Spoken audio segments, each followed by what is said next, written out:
Ooh, part 2 of Crisis. Hey, it was 5 parts, so, it takes a little longer to talk about. Even though I'm not really getting into the plot.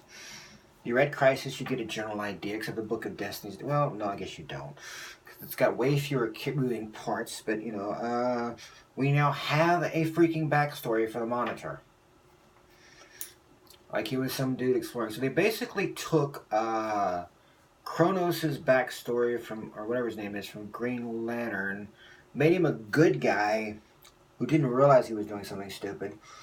When he created the multiverse, instead he's just creating the Anti-Monitor by accident. Their version of the Anti-Monitor looked very different than in the thing, and the Monitor looked exactly like the Monitor. People have said this has been a bit way more an over-the-top fan servicey thing. So what? It was good. Sometimes it was just fun. It had enough build-up. You had Elseworlds. You had all this other stuff, and it built and it built and it built. And this built well. Minus one episode, part 3, that you can just say, yeah, I don't care. I mean, maybe it's crucial somewhere, but I didn't bother. I'm sorry. Love Kevin Conroy as Batman. He's awesome. He's always going to be awesome at part, but I wasn't watching that shit. No.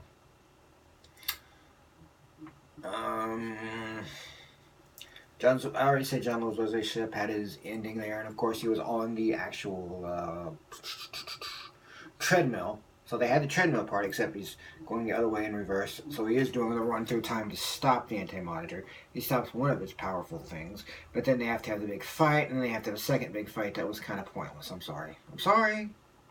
I have to agree with everybody. The first big fight, when all the heroes are together, when they create the new status quo for Prime Earth, and that should just been called Earth 1 and not Prime Earth, because then that means, they kind of messed up there, because Prime Earth is always supposed to be the Earth we're living on. And you see the superheroes live on Prime Earth 1. The original versions live on Prime 2, Earth 2. The new versions live on Prime Earth 3. In a sense, we're not cutting out all the other universes, because there's no way in the world you can make the Doom Patrol universe coexist in this. They're making the main shows that the CW owns and is showing, so I guess Black Lightning is going to show on there. I watched season 1. It's a little too much politicking in that, so I was looking forward to it, to be honest, and then I was like, oh. So, but The Flash is good. Fuck, we don't have Arrow anymore. Legends was fine. The episode afterward was fun, kind of. I have no idea who these people are. I forget where I just said, yeah. When Constantine first showed up, it looked really cool, and I was going to give it a shot, and then I just went,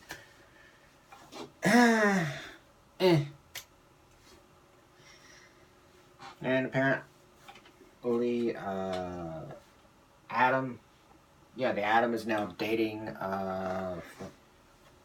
what was called? Adam? Yeah, Ray Palmer, the Atom, is now dating the Tooth Fairy. That's interesting. And now we're going back with, because he forgot about the woman he loved, but now he's going to go back to get her. But the thing is, she married the original man she was in love with, because that become how this current Vixen happens, and if she comes back with him, that would ruin.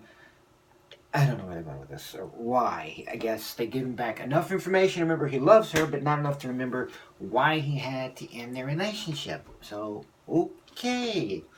Nor do I understand why they decided to embarrass the filmmakers who were with the Legends. Because they had the money and everything all set, but oh look, Heatwave, Rory, now stole a little egg fabricated that's worth shit ton of money, so they can continue doing their thing for now, but they'll have to come back and get more money later, but they can't just use this, which would have been something that would have just been fun that they could just go in with. Boom, boom, boom, boom, boom. And yeah, you have this one time you make the film, and then you go hide in time, and you just don't come back to the current time for a while. Because that's the only time where you're known. If you're going through the past, you're not going to know about you. You're going to the future, you can claim to be somebody else. That plot made no fucking sense. I'm sorry. And Rory was like famous for a hot minute, and then we're gonna take that away. So why do it? Why bother? Why have this set up to lead me nowhere? I don't get it. And yes, I know I'm talking about something that happened after the actual crossover, but that was to me a very important part of the whole thing, where they fight Sorgon the Sorcerer and he makes them think that the giant Furby ripoff thing they had was attacking the city. And they were going to use the electricity trick, but it didn't work because he wasn't actually there. It was just Sorgon creating an illusion. Sorgon a villain? I thought he was a superhero. It was whatever. Whatever, fine, no problem. It didn't really matter. Sorgon was not exactly on my best list character, so I didn't give a shit. What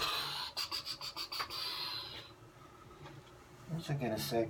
Supergirl was fine in this. Melissa Benoist cannot throw for worth a shit.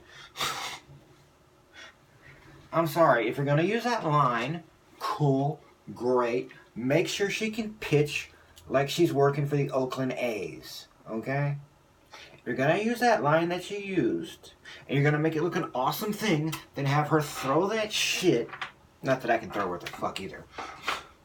But not this.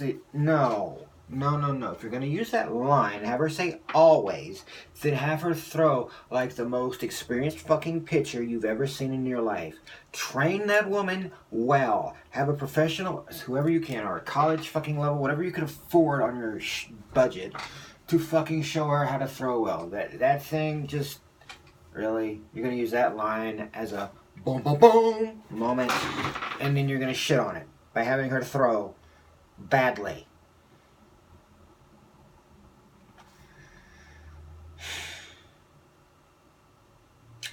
That is not a follow-through. That is a fucking failure. That is like, you're expecting an epic moment and you shit on it by having her throw like this.